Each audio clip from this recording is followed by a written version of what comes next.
Hello and welcome to the Out of the Closet podcast. I am your host, Andrew Pettke. We are a fun, gay, and informative lifestyle show. We are broadcasting out of the closet. No, literally, I'm broadcasting right now from my husband and I's closet right now. The whole show is from the closet. From laughs to interviews to games with special guests to gay news to community to all things LGBTQAI plus and gay friendly, to highlighting special organizations doing amazing things in their areas, to information and opinions. This show is full of amazing info, big laughs, and fabulous guests. You can always follow all of our social media channels. We are on Twitter. We are on Facebook. We're on the gram. Just look for podcast OOTC. That's OOTC for Out of the Closet. You can find us there. You'll also want to take a look inside the closet. Just go to outoftheclosetpodcast.com. That's right. We're a vodcast too. That's right. You can watch everything that's going on, all the shenanigans here in the closet, all my different outfit changes. You can check all of that out. Just go to outoftheclosetpodcast.com and you can actually see video from today's podcast. We're also available on YouTube. So outoftheclosetpodcast.com and you'll find all that information there. Listen, on today's show, it is time to relax. It's time to take an edge off and focus, because today we are talking about health and wellness and how to be a calmer, more focused, and better rested human with founder and CEO of One CBD, Ty Burgess. We'll explore the benefits of CBD, all the truths and all the misinformation that you probably heard from those know-it-all gays. Plus, we'll be talking about the ultra unique, multi-talented film director and creator of so many gay cult classics, Mr. John Waters. Waters celebrated his 75th birthday just last month, and I'm excited to tell you all about his life and the impact he's made to our big gay world. So stay tuned for that. And we'll highlight an organization called Digital Queers. Yeah, that's right. A San Francisco Castro-based activist group that worked to bring gay-oriented nonprofits up to speed online through modems, Power Macs, even AOL software disks and email tutorials back in the day. So they helped get all these gay organizations up and running and have an online presence. So we'll explore that organization. And we'll wrap the show with this week's gay history lesson. That's right. This gay history lesson, we're talking about the infamous Limelight nightclub in New York City. Yeah, I don't know if you've ever heard about the Limelight nightclub, but I'm going to tell you everything you need to know. How a church was turned into an iconic gay nightclub, the birth of the club kid, and tons of drugs, celebrity sightings, and scandalous and scary stories. Yes, even murder. So keep listening and or watching.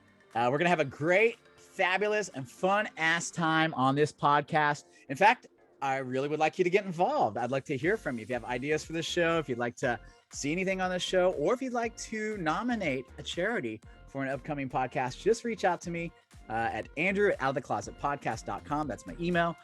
And please subscribe and follow our social media channels by searching for Podcast OOTC.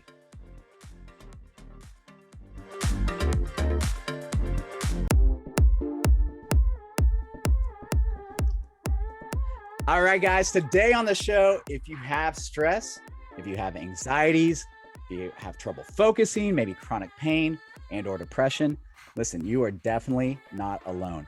And you're definitely not going to want to miss out on this interview today. Listen, everyone seems a little stressed right now, maybe even more so with COVID and all the changes that came with that. But stress is more than just a feeling that you're going through by yourself, okay? In fact, stress has been called the health epidemic of the 21st century by the World Health Organization. Between 75 and 90% of all diseases are reported to be related to stress. And before the COVID-19 pandemic, chronic stress has shown to cost the U.S. employers over $300 billion every year. Given that there has been over 400% increase in adults in the United States reporting stress-related symptoms, the cost has likely increased significantly. And even that fact gives me a lot of stress, all right? Well, on the show today, don't stress, because we are going to relax, be zen, and learn more about our mental health and well-being with the founder and CEO of One CBD and HIVE Wellness, Mr. Ty Burgess. Yes, that is right. Ty is on the show. Ty has worked in the healthcare industry for almost 20 years, and his last role was as a hospital CEO. Now, despite having all those resources at his fingertips, he struggled with autoimmune disease, chronic pain, anxiety, and depression, and his symptoms continued to snowball. It was out of desperation and his relentless curiosity that led Ty to begin researching all types of medicine, both Eastern and Western, holistic living, and the use of natural ingredients and eating clean. Ty started One CBD, offering a variety of CBD based products, all of which are 100% organically farmed, GMO free, THC free, and all sourced from local farmers. Ty also recently launched Hive Wellness, and I'm excited to have him on the show today to talk about CBD, all the myths, all the benefits, and his amazing story. And he can answer any of your questions regarding CBD and living a more holistic life.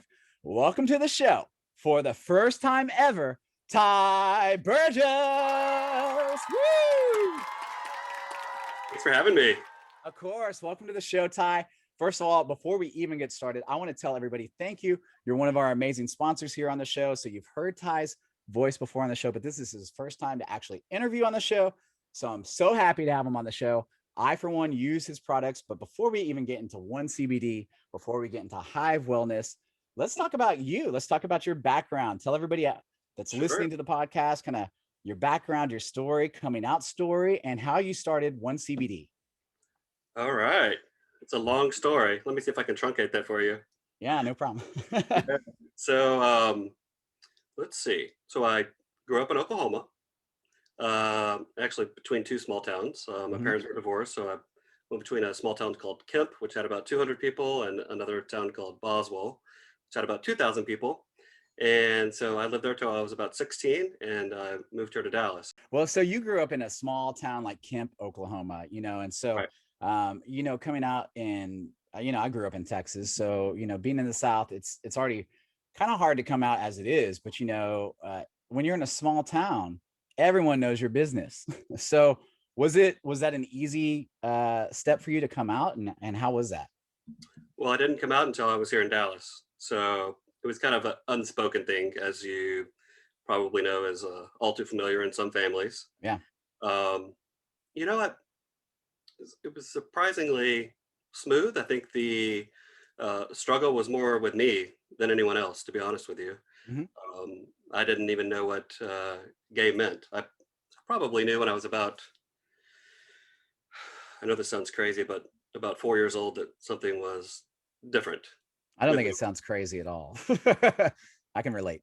Yeah, and I think that our society tends to sexualize everything and perversify things. So they're like, well, how did you know when you were 4? I mean, how did you know you were sexually attracted to men? But it's not just about sexual attraction, it's about emotional attraction and your identity inside. So I think that's a common uh, misconception among Right. people. I wouldn't say that it was easy, it was more my acceptance of myself. So, uh, and I certainly don't blame my family for their ignorance around homosexuality or any of that, because it's religious community, and there are a lot of things that are taught, and I think not so much by my parents, but by the church community. um, I was taught to not accept myself, because I remember hearing the preacher talking about homosexuality and alternative lifestyles and all of this, and I felt a tremendous sense of shame, and I didn't have a label to put on my sexuality at the time. So Uh-huh.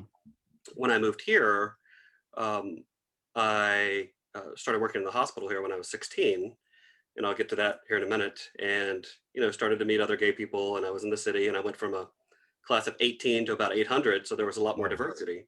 Yeah, I'll say. The difference between American Indian and a Native American, Native American or India Indian. So, Right. um, so I didn't know a lot. So that exposure alone really opened my eyes to the beauty of diversity and the beauty of self-acceptance. So I probably went through a 10-year period after I got here of just accepting myself. So I think my family kind of knew. And then, of course, I was with my last partner for 11 years and started to bring him around. And it was just unspoken, Right. word gay. Um, and the more I learned to accept and love myself, the easier it became to talk about these things with my family. And I haven't really had any issues with it, to be honest with you. So it's more of a journey of self-acceptance, and I'm certainly very grateful that that's all I had to go through, because I know there's some crazy stories about people having to separate themselves from their families or not Right. being accepted. So I can only Right. imagine what that must be like. Everybody's coming out story and path is different, but there's still always a lot of turmoil that goes along with that, and self-reflection, and Yeah, figuring out yourself and coming into your own. right. A little bit longer journey than when you're straight, because it's well, just think about the progress we made the last 10 years. Yeah. In the gay community and society accepting us. So just like with any marginalized people in society, I think we're always going through that process. There's always someone that's marginalized, whether it be the Black community or the gay community or other minorities. We're always going to have that struggle as humanity, and really learning that I think one of the big lessons of life is that there's really no separation between any of us, and that all of that's really just an illusion. We all come from the same place. I agree 100% with that. And I feel like we have actually so much more in common, but for some reason, it's just part of our human nature to find, Label. find reasons to divide us a little bit. And anyway, so hopefully we'll get through that. Okay. Now I want to tell everybody at home that's listening, you were a CEO of a hospital at I will say a ridiculously young age almost. But it's because you started in the health field. I mean, you started at your first hospital at 16 years old, but how did you go from 16 to becoming a CEO of a hospital? Well, when I was about 8 years old, my grandfather got sick. He had COPD from smoking and developed respiratory failure. And he was transferred from a hospital in Texas by the border of Oklahoma to a specialty hospital here in Dallas, Hmm. and was on a ventilator. And I remember coming to visit him, and I was just fascinated by it all. And I've always had that like caregiving uh, personality and like desire to take care of people and heal. So I kind of set my sights on coming to work at that hospital when I was 8 years old. I knew that that's where I belonged and that's where my passion was. So when I was 16, I moved here to live with my godparents, and I started to work at that hospital. And I started in the operating room. They had a surgery program at the time, and I was a unit Oh, wow. secretary. Did all these things at Health Occupation Students of America in my high school. So I did the day school work program. And from there, I worked for that company for 8 years. And when I graduated college, I went to work for them in business development and did that for a couple of years. And after I put in my 8 years there, I went to work for a competitor for 8 years and kind of worked my way up from a clinical liaison to a director of business development to a regional director of business development, and eventually up to hospital CEO. And I had a couple jobs in between there. But after I finished my master's, at 31, was it 30? Yeah, 31. I went to work for that company as a hospital CEO, Wow. and had my goal set for 30, but I missed it by a year. But I suppose that's acceptable. But so I put in my 16 years in the hospital industry, and it really exposed me to the healthcare system and helped me to understand the inner workings of the healthcare system. And that's where I developed a lot of my passion for what I do today, because I went through my own health struggles during that time. Yeah, and I definitely want to get into that in our next segment. This is like the perfect segue, because you went from hospital CEO to starting a company called One CBD with all these holistic, amazing CBD products. And I know that's a lot different than, what's probably being prescribed in the actual hospital that you worked at. So, hey, I know we got to go to a quick 1-minute break, but when we get back, we'll be back with Ty Burgess of One CBD and Hive Wellness. And we're going to talk more about CBD, okay? The effects of it, the myths, all the good stuff, and how he started this company. So we'll be back in just 1 minute on the Out of the Closet podcast right after this break. Woo!